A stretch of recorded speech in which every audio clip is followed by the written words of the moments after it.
మరోవైపు రౌడీ రాజకీయాలకు రాష్ట్రంలో స్థానం లేదన్నారు ఏపీ సీఎం చంద్రబాబు. రౌడీజం చేస్తే సహించేది లేదని వార్నింగ్ ఇచ్చారు.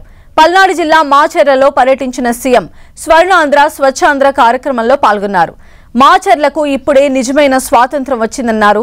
కూటమి ప్రభుత్వం అధికారంలోకి వచ్చాక దాదాపు 85 లక్షల మెట్రిక్ టన్నుల చెత్తను తొలగించామని, ఇప్పుడు చెత్తతో పాటు రౌడీలను కూడా తొలగిస్తామని చంద్రబాబు హెచ్చరించారు. పల్నాడు జిల్లాలో రౌడీ రాజకీయాలు చేస్తే చూస్తూ ఊరుకోబోమన్నారు. ఈ మాచర్లలో ఇటీవల కాలంలో ప్రజాస్వామ్యం లేదు, ఎన్నికలు లేవు. వీళ్ళు ఎట్ట తయారంటే చరిత్రలో కొంతమంది డిక్టేటర్లు ఉంటారు, వారికి ఏ గతి అయిందో ఇక్కడ కూడా మీ ప్రవర్తన మార్చుకోకపోతే మిమ్మల్ని ప్రజాస్వామ్యం క్షమించదని మరొకసారి హెచ్చరిస్తున్నా. రాయలసీమలో ముఠాలు లేకుండా చేశాను.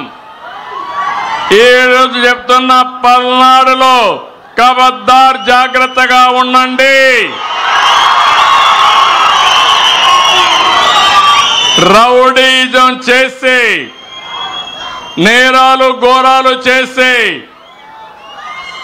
నేను 14లో ముఖ్యమంత్రి కాదు, 95లో ముఖ్యమంత్రిని. ఆ విషయమే చాలా సందర్భాల్లో చెప్పాను. మంచి కార్యక్రమాలకు రండి, ప్రజల అభిమానాన్ని పొందండి, నేరాలొద్దు, ఘోరాలు చేయొద్దండి, ప్రజలపైన దాడులు చేయొద్దండి. అవసరమైతే ప్రజల ఆస్తులకు రక్షణగా నిలబడదాం తప్ప ఒక విద్రోహ శక్తులుగా తయారు కావద్దని కోరుతున్నా. స్వచ్ఛాంధ్ర ఈ కార్యక్రమంలో వచ్చాను. నేను వచ్చింది మీరందరూ ఒకే గుర్తుపెట్టుకోవాలి, నేను వచ్చింది పరిశుభ్రంగా ఉండడానికి చెప్పడానికి వచ్చాను. అంటే చెత్త తీస్తేనే సరిపోదు, ఈడ మనసుల్లో మొత్తం చెత్త ఉండే వ్యక్తులను కూడా పూర్తిగా కడిగేసే తప్ప, ప్రక్షాళన చేసే తప్ప ఈ మాచర్ల బాగుపడదని మరొకసారి మీ అందరికీ విజ్ఞప్తి చేస్తున్నా. చెత్తను నేను క్లీన్ చేశానంటే చెత్త రాజకీయాలను కూడా క్లీన్ చేస్తారని మరొకసారి మీ అందరికీ విజ్ఞప్తి చేస్తున్నా.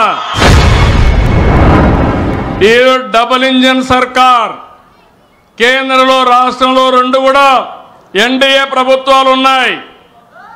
మనం ఈరోజు సూపర్ 6 సూపర్ హిట్ అయింది, అవునా కాదా అని మిమ్మల్ని అడుగుతున్నా. పేదవాళ్లకు న్యాయం జరిగింది. ఇప్పుడు కేంద్రం కూడా ముందుకొచ్చి జీఎస్టీ 2 తీసుకొచ్చారు. దీనివల్ల మీ యొక్క ఏదైనా కొనుక్కోవాలంటే ఒకప్పుడు రేట్ ఎక్కువ ఉండేది, పన్నులు బాగా తగ్గాయి. పన్నులు తగ్గి రేపు దసరాకు కానీ దీపావళికి కానీ నిజమైన దసరా, నిజమైన దీపావళి మనం చేసుకునే పరిస్థితికి వస్తాం.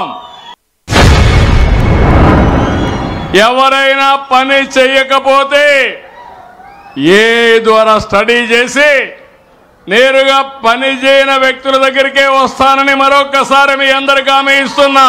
మీరు సమాచారం నాకు ఇవ్వండి, నేను అందరినీ గౌరవిస్తా. పనికాడ మాత్రం రాజీ లేదు.